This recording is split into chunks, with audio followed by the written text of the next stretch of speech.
Telugu capital భక్తి టీవీకి స్వాగతం సుస్వాగతం. ఈరోజు మనతో ప్రముఖ ఆధ్యాత్మికవేత్త ఆస్ట్రాలజిస్ట్ శ్రీ హరిప్రియ గారు మనతో ఉన్నారు. హరిప్రియ గారు నమస్కారం అండి. నమస్తే మా. హరిప్రియ గారు, శనీశ్వరుడు అంటే అందరూ భయపడతారు. మహారాజు దగ్గర నుంచి అతి దీనుడు వరకు చాలా భయపడతారు. సాక్షాత్ శివయ్యే భయపడిపోయి త్వరలో దాక్కుంటాడు. అవును, ఎందువల్లండి? చాలా చక్కని ప్రశ్న, అందరికీ భయభ్రాంతులు కలిగే ప్రశ్న అడిగారు.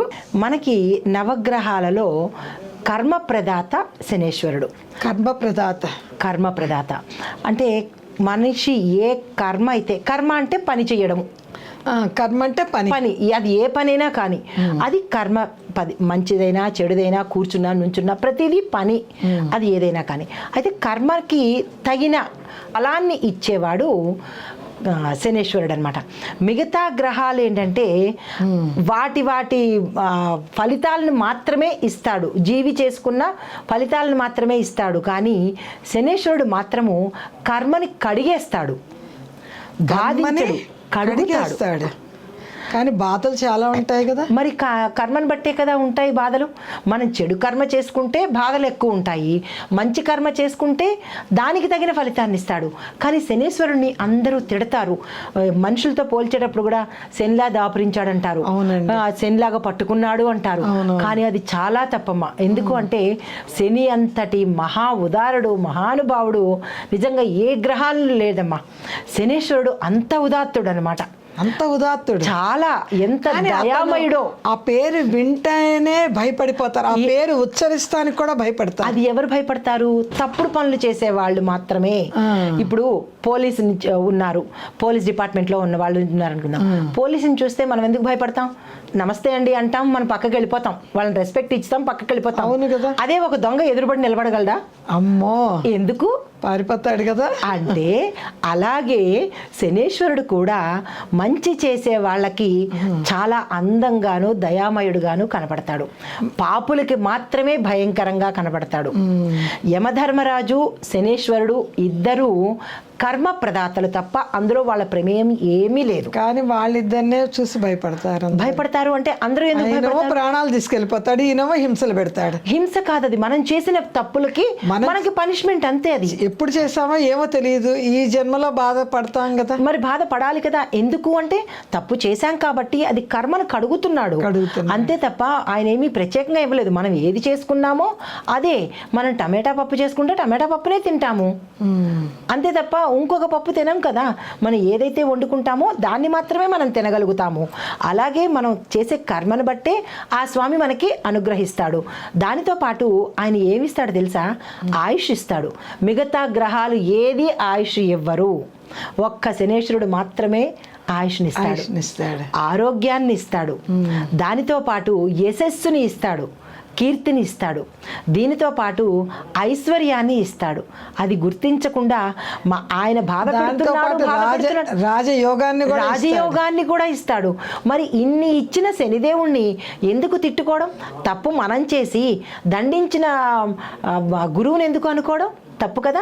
ఒక్కసారి ప్రతి ఒక్క మనిషి శనీశ్వరుని తిట్టుకున్నప్పుడు, నేను శనీశ్వరుని తిట్టుకుంటే ఎగైనెస్ట్, నేను ఒప్పుకోను. శని ఇచ్చినంత భోగభాగ్యాలు మరి ఏ దేవుడు ఇవ్వడు. మనకి కర్మలో ఉంటేనే మిగతా వాళ్ళందరూ అంటారు లక్ష్మీదేవి ఐశ్వర్యం ఇస్తుంది అని. మనకి రాతలో లేకుండా తీసుకొచ్చి ఇవ్వమనండి ఆమెని, ఇవ్వదు కదా. మనకి రాతలో రాసి ఉంటే తీసుకొచ్చి ఇస్తుంది అంతే. మనం పని చేస్తే పుచ్చుకునే యోగం కూడా ఉండాలి. అది కూడా ఉంటుంది. ఇష్టానికి వచ్చినా కూడా మనకి పుచ్చుకుంటానికి అర్హత లేకపోతే ఆవిడ ఇద్దామని వచ్చినా కానీ ఇవ్వలేదు. అంటే ఆవిడ ఇవ్వటం లేదు, ఇండైరెక్ట్ గా కుబేరుడు ద్వారా ఇప్పిస్తుంది మనకి. కుబేరుడు ద్వారా, ధన కుబేరుడు ద్వారానే ఇప్పిస్తుంది మనకు. ఆ యోగం ఉందా లేదా అని కుబేరుడు అమ్మకి చెప్తేనే ఆ తల్లి ఇస్తుంది తప్ప ఆ తల్లి అంతటా ఆ తల్లి ఇవ్వదు. మళ్ళీ ఇక్కడ కుబేరుడు ఎంటర్ అవుతాడు. మనకి ధనం కావాలన్నప్పుడు అంతే. శివుడు డైరెక్ట్ గా ఇవ్వడు, శివుడు ఇస్తాడు, లక్ష్మీ ద్వారా ఇస్తాడు అంతే. లక్ష్మీదేవి మళ్ళీ కుబేరుడు ద్వారా కుబేరుడిని అడుగుతుంది వీళ్ళకి ఆ యోగం ఉందా లేదా అని. ఆ యోగం ఉన్న వాళ్ళకి మాత్రమే ఆ తల్లి ఇస్తుంది. శనీశ్వరుడు శనీశ్వరుడు అంటే అందరూ భయపడతారు, శివుడితో సహా త్వరలో దాక్కున్నాడు. కానీ ఒక్క ఆంజనేయ స్వామికి మాత్రం శని భగవానుడు చాలా భయపడతాడు. ఎందుకంటారు? అయితే ఈ శనీశ్వరుడు శివుణ్ణి నేను 7.5 గడియల పాటు నిన్ను పట్టుకుంటాను అని చెప్పడము, ఆయన చెట్టు తొరలో దాక్కోవడము, ఇలాగా అందరినీ పట్టేశాడు. రావణాసురుడు తప్ప, రావణాసురుడు కూడా ఆయనకే అయ్యింది, కానీ ఆ విషయం తర్వాత చెప్తాను. అయితే ఇప్పుడు ఆంజనేయ స్వామి దగ్గరికి వచ్చినప్పుడు ఈయన ఏం చేస్తాడంటే వరగర్వంతో నేను అందరినీ పట్టేశాను, మహాదేవుడు అంతటి వాడినే పట్టుకున్నాను, ఇంకా మిగిలిపోయింది ఒక్క ఆంజనేయ స్వామి ఉన్నాడు, ఆయన్ని కూడా పట్టేసుకుంటాను అని చెప్పి ఆయన దగ్గరికి వచ్చేటప్పటికి హనుమంతుడు అంటాడు, ఏమిటి శనేశ్వర ఏమిటి వచ్చావు అంటేను, లేదు హనుమా నేను అందరినీ పట్టుకున్నాను, నీవు ఒక్కడవే మిగిలిపోయావు, నిన్ను కూడా పట్టుకుంటాను అంటే, అయితే ఒక పని చేయి, నాతో యుద్ధం చేసి గెలిచిన తర్వాత నేను నీకు సరెండర్ అయిపోతాను, నువ్వు నన్ను పట్టేసుకో అంటాడు. సరే అని ఇద్దరు హోరాహోరీన యుద్ధం జరుగుతుంది. ఇద్దరు యుద్ధం చేసుకుంటారు. యుద్ధం చేసుకున్న తర్వాత శనేశ్వరుడు అలసిపోతాడనమాట. అలసిపోయినప్పుడు ఏమంటాడంటే అదేంటిది, నేను అలసిపోయాను అయినప్పటికీ నేను ఓటమి ఒప్పుకోను అని చెప్తాడు. నేను అలసిపోయాను కానీ ఓటమిని ఓడిపోలేదు, అలసిపోయాను కానీ ఓడిపోలేదు. ఎక్కడ కూర్చోవాలి, నా స్థానం ఎక్కడో చెప్పు అంటాడు. అయితే సరే నా నెత్తి మీద కూర్చో అంటాడు. సరే అని శనేశ్వరుడు హనుమంతుడి యొక్క నెత్తి మీద కూర్చుంటాడు. కూర్చునేటప్పుడు ఈయన ఏం చేస్తాడంటే ఆయన గదను తీసుకెళ్లి నెత్తి మీద పెడతాడు. ఈయన గదాదారి కదా, ఆ గద తీసుకెళ్లి నెత్తి మీద పెడతాడు. ఆ గద బరువు మొయ్యలేక ఆయన ఏం చేస్తాడంటే శిరస్సు మీద నుంచి కాళ్ళ మీద పడిపోతాడు. ఆయన బరువే అంటే అప్పుడు ఆయనకి జ్ఞానోదయం అయ్యి, నీ గద బరువునే నేను మొయ్యలేపాను, నిన్ను పట్టుకోవడానికి నేను అశక్తుణ్ణి అని చెప్పి కింద పడిపోయి, ఎప్పుడైతే సరెండర్ అయిపోయి కింద పడిపోతాడో అప్పుడు ఆంజనేయ స్వామి పాదాలు ఆయన మీద పెట్టి నువ్వు ఎప్పుడూ లేవకు అని చెప్పి అక్కడ ఆ స్థానాన్ని ఇచ్చాడనమాట. అయితే ఎప్పుడు లేస్తాడు అంటే కనుక మనుషుల యొక్క పాపకర్మలు తీయడం కోసము చెరుడై తిరుగుతాడనమాట. యాక్చువల్గా ఆయన స్థానము ఆంజనేయ స్వామి పాదాల కింద. మనం ఎప్పుడైనా ఆంజనేయ స్వామి గుడికి వెళ్ళినప్పుడు స్వామివారి పాదాలను మాత్రం మనం ముట్టకూడదు. హృదయం నమస్కారం చేసుకోవాలి. సీతారాముల వారు ఉంటారు కదా, అంతే తప్ప ఆంజనేయ స్వామి పాదాలు అసలు ముట్టుకోకూడదు. అంటే పాదాలను ఎక్కడ ఉన్నా ముట్టుకోకూడదు. ఇప్పుడు ఆంజనేయ స్వామి ఆలయానికి వెడతాం, చాలా మంది వెళ్ళి పాదాలను దండం పెట్టేసుకుంటారు. ఎప్పుడైతే పాదాలను దండం పెట్టుకున్నామో శనేశ్వరుని ఆహ్వానించినట్టు అనమాట. అమ్మ బాబోయ్, మనం ఇంటికి తెచ్చుకుని పిలుచుకున్నట్టు అనమాట. అందుకని ఆంజనేయ స్వామి పాదాలను మాత్రం ఎవరు ముట్టుకోకూడదు. ఎదురుగా చూడొచ్చు, అంతే ముట్టుకోకూడదు. యాక్చువల్గా ఏ దేవుడిని మనం ముట్టుకోకూడదు, కానీ దూరం నుంచేనే ఇలా అనుకుంటాం, అంతే తప్ప అలా అనుకోకుండా స్ట్రైట్ గా అంతే కళ్ళతో ఆయన్ని చూడొద్దు. ఆంజనేయ స్వామి పాదాలు మన కళ్ళతో చూడుకోకూడదు అనమాట. ఇక ముట్టుకోవడం అనేది ఇంకా ముట్టకూడదు, ఇంకా ఎవరిష్టం వాళ్ళది. అయితే ఇంకొక విశేషం ఏంటంటే మన ఆలయ ప్రదక్షిణ చేస్తున్నప్పుడు చాలా మంది ముందు దండం పెట్టేసుకుంటారు, చుట్టుపక్కల తిరుగుతుంటారు. ఈ సైడ్లు దేవుడు ఉంటారు, ఈ సైడు దేవుడి పటాలు లేకపోతే విగ్రహాలు ఉంటుంటాయి. అయితే ఇటు మనకి తప్పులేదు, కానీ ఏకంగా దేవుడి యొక్క పృష్ఠభాగం వెనక భాగంలో ఉండే ఏ దేవుడి పటాలను కానీ విగ్రహాలను కానీ ఉంచుతారు కదండి. చెక్కు ఉంచుతాయి, కొన్ని గుళ్ళలో చెక్కు ఉంటాయి, శిల్పాల్లా ఉంటాయి.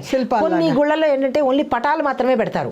చిన్న చిన్న గుళ్ళల్లో ఆంజనేయ స్వామి పటాలు లేకపోతే ఏ దేవి దేవతల పటాలో పెడతారు. ఆ ఏ పటాలు పెట్టినా కొన్ని గుళ్ళలో అయితే అసలు ఏం ఉండదు, మా ఊరికనే మామూలుగానే ఉంటుంది తప్ప ఉత్తి రాతి భాగమే ఉంటుంది తప్ప ఏ ఉండదు.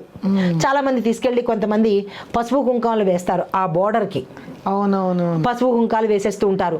ఇలాగా మనకి బోర్డర్ లాగా పూలు వేసేస్తారు, కాళ్ళకి దండం పెట్టేస్తారు, అన్ని వీళ్ళు చేయగానే ఇంకొకళ్ళు చేస్తారు, అది ఇంకా ప్రవేశం ఇలాగే కంటిన్యూ చేసేస్తుంటారు. వాళ్ళకి పుణ్యం పోతుంది, ఎందుకు చేయాలి అన్నది ఎవరికి తెలీదు. వాళ్ళు చేశారు, మనం చేసేయాలి అంతే.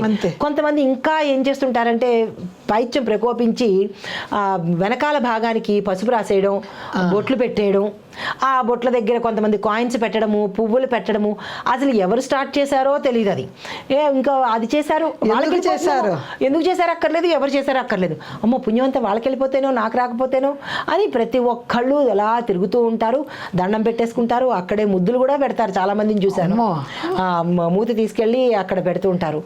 అంటే చేయవలసిన చోట మనం చెయ్యము, ఇలాంటివి 10 మంది చూసే చోట మనం చేస్తుంటాము. ఆ ఫలితాలు కూడా చక్కగా అలాగే వస్తుంటాయి. అయితే ఎందుకు నిషేధము అంటే కనుక ముందు స్వామివారు ఉంటారు, వెనకాల రాక్షసులు ఉంటారనమాట. రాక్షసులు ఉంటారు. ఎందుకంటే ఈ భక్తుల యొక్క ఫలితాన్ని తీసుకోవటం కోసం అక్కడ ఉంటారు.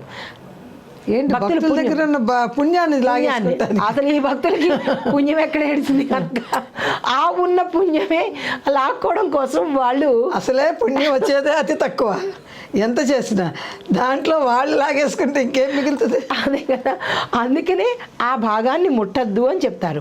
తెలియకుండా ముట్టినా తెలిసి ముట్టినా వాళ్ళు తీసుకునేది వాళ్ళు తీసుకుంటారు అనమాట. కాబట్టి ఆ భాగాన్ని ముట్టకూడదు, అక్కడ అసురులు ఉంటారు అని మనకి ఇది నేను చెప్పింది కాదు, మనకి పెద్దల ద్వారా వచ్చిన విశేషం అనమాట. గుడిలో కూడా ఏదో ఒక మూల దాక్కొని ఉంటారు అసలు, రోజులకు కూడా వెనకాలే గుడికి వెనకాల భాగంలోనే, మరి ఇంక ఏ ప్రాంతంలోనూ ఉండదు, వెనక భాగంలోనే. అసలే పుణ్యం కొండంత చేస్తే గోరంత వస్తుంది, ఆ గోరంత కూడా వాళ్ళే తీసుకెళ్ళిపోతే ఇంకేమిటి లాభం. అందుకనే అక్కడ ముట్టకూడదు అంటారు.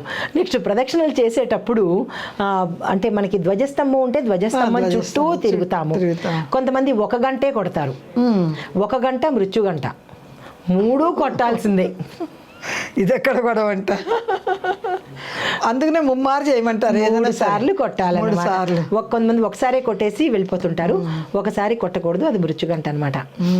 కాబట్టి ఇలాంటి చిన్న చిన్న పనులే మనం చెప్పడానికి చిన్నవే, అంటే తెలుసుకొని చేస్తే ఫలితం, అందుకే మంచి ఫలితం అంటారు.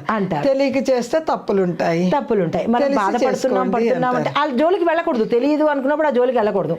మనకి ముందోడు చేస్తాడు కదా మనం చేద్దాం అన్నట్టు, కానీ తెలియదు ముందోడు ఏం తప్పు చేస్తాడో ఏం మంచి చేస్తాడో తెలియదు. దానివల్ల ఇదనమాట. నెక్స్ట్ తీర్థాన్ని కూడా మనం తలకి రాసేసుకుంటాము. అవునండి, తీర్థం తీసుకునే విధానం కూడా ఉంటుంది. గోపృష్ఠ భాగం లాగా పెట్టాలి. ఈ వేలు దీని వెనకాల మడిచి అప్పుడు దీన్ని గిన్నెలాగా చేసి అప్పుడు తీర్థం తీసుకోవాలన్నమాట. అప్పుడు కూడా చేయొద్దంటే కొంతమంది ఎలా అంటే ఒక పంపులోంచి నీళ్లు లాగినట్టే జుర్రమని లాగుతారు. అది తీర్థమో తెలియదు, ఇంకో ఇదేదో తెలియదు. అంత సౌండ్ మరి అవసరమా? మనం తీర్థం తీసుకునేది పోసేదే కొంచెము, ఆ కొంచెంలో మనకు వచ్చేదే మరి కొంచెము, అందులో అది నోట్లోకి వెళ్ళేదే కొంచెము, కానీ అంత సౌండ్ ఎందుకు వస్తుందో తెలీదు. అలాంటి సౌండ్ కూడా చేస్తుంటారు. చేయకూడదు అదనమాట. ఇట్లాంటి చిన్న చిన్నవే ఉంటాయి. అవి ఒక్కొక్కసారి మనకి సిల్లీగా అనిపిస్తాయి, కానీ దాని వెనకాల ఇంత చాలా గూఢార్థాలు ఉంటాయి అనమాట.